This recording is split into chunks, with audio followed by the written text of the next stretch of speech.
This week's Torah reading is called Vaetchanan, which means, and he begged. The begging starts with the begging of Moshe Rabbeinu, Moses our leader, to enter the land of Israel.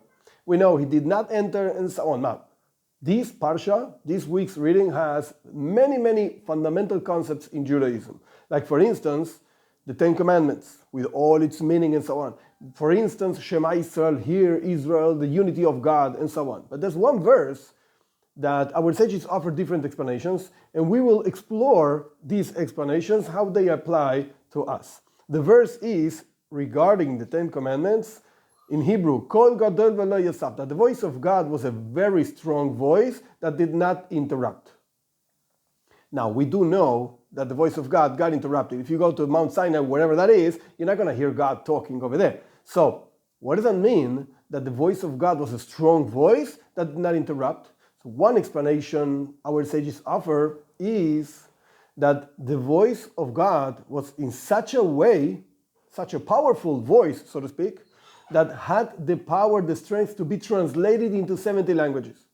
The idea of 70 languages, even though today we have more than 70 languages, but in those times there were 70 nations, each one with its language, and the Torah had, the voice of God in the giving of the Torah had the power to be translated into 70 languages. That means that the strength of the voice of God in that particular time gives us the possibility of learning Torah in any language. For instance, right now we're learning in English. So how can we do that?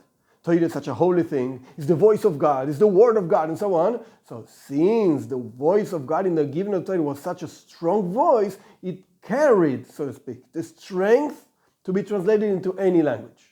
That's explanation number one. Now let's go to explanation number two. Our sages say that the voice of God was the source for all future prophecies. Why do we say that it did not interrupt? Not because everybody's talking the voice of God, so to speak, by translating the Torah in any language. No, that's explanation number one. Explanation number two says the prophets prophesied actually through the voice of God in the giving of the Torah. Only that in that moment it was like a general voice that included all prophecies throughout all the times, and then each prophet in each stage of history and so on drew from that voice of the giving of the Torah and actually pronounced the particular prophecy that was his prophecy and so on, or her prophecy and so on. That's explanation number two, but the problem over there is that today we don't have prophecy. The Talmud says prophecy got interrupted by the beginning of the Second Temple, the era of the Second Temple, around 2,400 years ago, more or less. Today we have lower levels of prophecy, but this is not a class about prophecy. Now there's a third explanation. Our sages say that the voice of God in the giving of Torah was such a strong voice that it didn't have echo. Lo Yosaf, it did not get interrupted, didn't have echo, didn't come back. Our sages actually ask, the commentators of the works, our sages ask, what does that mean? What's the point over here? What's the importance, so to speak, of the voice of God not having an echo? If you want to tell me the first explanation, the voice of God was such a strong voice that it could be translated, it had the power of being translated into any language, okay, that's good. That's important. We can learn Torah right now in English. If you want to tell me that all the prophets drew energy from that voice, that's good. That's also nice. Prophecy and so on. The word of God. But what's the point of the word of God not having an echo? One commentator explains that actually, if the word of God in the giving of the Torah would have had an echo, that people would have thought there are many gods over here. One God is always talking this way, one God is talking that way, and so on. How many gods do you have? It's just one God. So the voice of God didn't have an echo.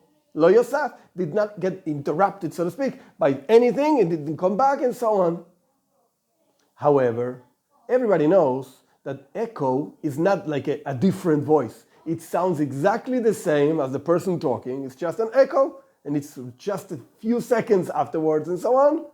So it's difficult to get confused and say there are two gods because this God would have said something and this other God would have said something else. So what does that mean that the voice of God didn't have an echo? The Hasidic explanation is, Hasidic thought explains like this. What's an echo? Echo means that you say something and actually bounces back because it hit a wall or something like that, something where the voice could not actually penetrate, go inside, and therefore it bounces back, and you hear the voice a few seconds later. Depends on distance, depends on the strength of the voice, and so on. That's an echo. Where the point over here is that the voice did not penetrate something, and therefore you have an echo. Why didn't the voice of God? What was the strength of the voice of God? Why didn't have an echo in the giving of Torah? Because the voice of God penetrated every single thing in creation. That means that in every single point, in any part of a universe, you have, quote unquote, the voice of God. You have the strength of God in every single corner of the world. There's not one single place, thing, person, and so on that was not penetrated by, that is not imbued inside with the Word of God. So that means that any single thing in life, you can use it in a godly way, in a godly manner. That's what it means, that the Word of God did not get interrupted, so to speak, did not have an echo, didn't bounce back. The whole creation screams, so to speak, from inside the creation, hey, I'm full with God. God filled me in the giving of the Torah. That's the importance of giving the Torah, and that gives us the strength to take anything in life and think, how can I use this in my service to God?